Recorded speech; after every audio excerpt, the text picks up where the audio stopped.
રાજકોટની કરીએ, જ્યાં વરસાદ બાદ એ જ પરિસ્થિતિ રાજકોટમાં જોવા મળી, જ્યાં ખાડાનું સામ્રાજ્ય દેખાયું, રસ્તા બિસ્માર થઈ ગયા, મોટાભાગના શહેરના રસ્તાઓ પર ખાડા રાજ જોવા મળી।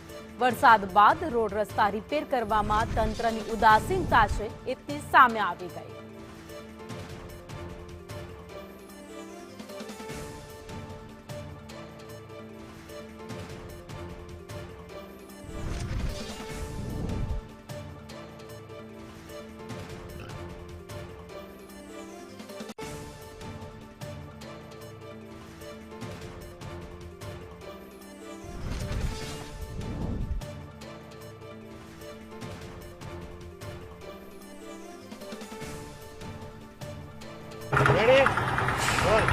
રાજકોટ મનપા રાજકોટ સિટી સ્માર્ટ હોવાના દાવા કરે છે, પરંતુ તમને સીધા જ દ્રશ્યો છે તે બતાવી રહ્યો છું કે રૈયા ગામ ખાતેના દ્રશ્યો છે, જાણે રાજકોટના રોડ છે તે અત્યારે જમ્પિંગ ઝપાક બની ગયા હોય તે પ્રકારના દ્રશ્યો છે તે તમને અત્યારે હું બતાવી રહ્યો છું। કેમ કે સામાન્ય એવો રાજકોટ સિટીમાં અત્યાર સુધીમાં મોસમનો 12 ઇંચ જ વરસાદ પડ્યો છે।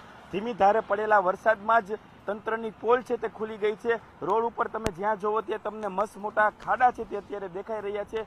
કોર્પોરેશન દાવા કરતું હોય છે કે કરોડો રૂપિયાના ખર્ચે ગેરંટીવાળા રોડ છે તે બનાવવામાં આવતા હોય છે, પરંતુ સામાન્ય એવા વરસાદમાં જ આ જે રોડ છે તેમાં મસ્ત મોટા ખાડા પડી ગયા છે। તેના લીધે વાહન ચાલકોને ભારે હાલાકીનો સામનો છે તે કરવો પડતો હોય છે। વાહન ચાલકો છે તે પોતાની આપવીતી પણ સંદેશ ન્યૂઝ સમક્ષ જણાવી છે કે ગાડીના જમ્પર છે જે તૂટી જતા હોય છે, ખાડાના લીધે અકસ્માત થવાનો ડર છે તે પણ તેમને સતાવતો હોય છે। ત્યારે રાજકોટ મહાનગરપાલિકાનું જે આ કુંભકર્ણ તંત્ર છે તે હજુ સુધી જાગ્યું નથી, કારણ કે સૌથી મોટો સવાલ એ છે કે ઘણા મોટા વાયદાઓ કરવામાં આવતા હોય છે કે સ્માર્ટ રોડ બનાવવામાં આવશે, ગેરંટીવાળા રોડ બનાવવામાં આવશે, તે પાછળ કરોડો રૂપિયાનું બજેટ છે તે ફાળવવામાં આવતું હોય છે। હજુ તો જોઈએ એવો વરસાદ પણ રાજકોટમાં પડ્યો નથી। સામાન્ય એવા વરસાદમાં રાજકોટના જેટલા મુખ્ય માર્ગો છે ત્યાં મસ્ત મોટા ખાડા છે તે જોવા મળી રહ્યા છે। કેમેરામેન વિપુલ બોરીચા સાથે દિવ્યેશ જોશી, સંદેશ ન્યૂઝ, રાજકોટ।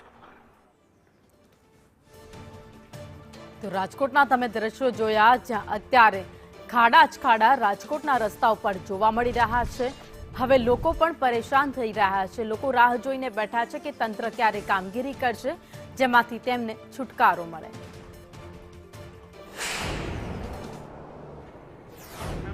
મારું નામ પ્રમોદ મોરી છે। પ્રમોદભાઈ, શું કહેશો, કેટલા ખાડા છે રોડ ઉપર? રોડ ઉપર ગણા ન ગણા એટલા ખાડા છે, તમે વાત જવા ગયો। અહીંયા એ તો ખાડા છે, આ વરસાદ થાય અને આ કઈ કામ થતું નથી। આ 2-3 વર્ષથી અમે આ સામનો કરવી છે અને બહુ તકલીફ પડે એમ થાય। અને આમ છૂટે છૂટ ગાડીઓ આવતી હોય 4 વ્હીલ, આપણને એમ થાય પડી જાય, હું હાથ પગ તૂટે, હાથ પગ માંગે, કોઈ ધ્યાન જ નથી દેતું અહીંયા આ રસ્તાનું। કોર્પોરેશન તો કહે છે અમે ટનાટન રોડ બનાવી છે, એ તો બનાવે છે, અહીંયા કોઈ ધ્યાન નથી દેતું। અહીંયા તમારે જેમ કેમેરા વાળા દર સોમાહે આવે છે, દર સોમાહે કોઈ ધ્યાન જ નથી દેતું।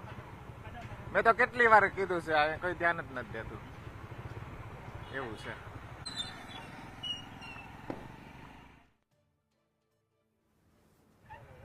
શું નામ છે તમારું?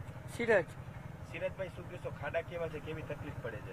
અરે ભાઈ, ચોમાસામાં તો ઠીક, પણ એમને મેં આ સરંગ રોડ એવો છે, આમાં ગાડીના જમ્પરે પતી જાય છે, બધી ગાડી આખી ખખડી ગઈ છે, જોઈ લો તમે। આ ખાડામાં ગાડી પલટી મારતા વાર ન લાગે ભાઈ, ભરેલી હોય તો। કેવી હેરાનગતિ થાય? બહુ હેરાનગતિ છે ભાઈ, બહુ એટલે બહુ। પેસેન્જરોને તકલીફ? પેસેન્જરને ને અમને તકલીફ પડે ભાઈ, ગાડીમાં વેરેન્ટેજ એવડું આવે।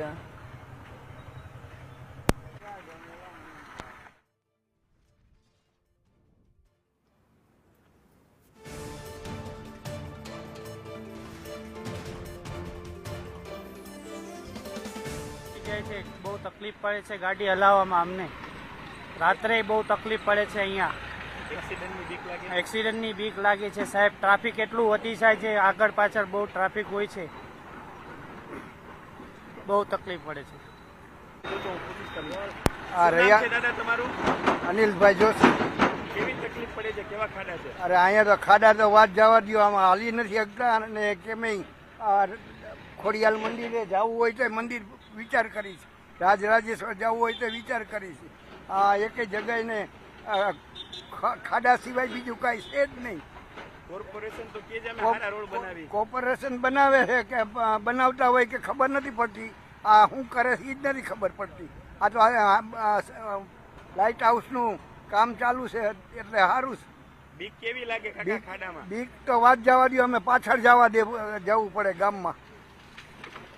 એટલે આ બહુ સગવડતા બહુ જ છે, એમ જોઈ જ નથી શકતા. અમે રોજ અમારે દર્શને જવું હોય તો વિચાર કરી છીએ. રૈયા ગામમાં તો વાત જવા દો એવી.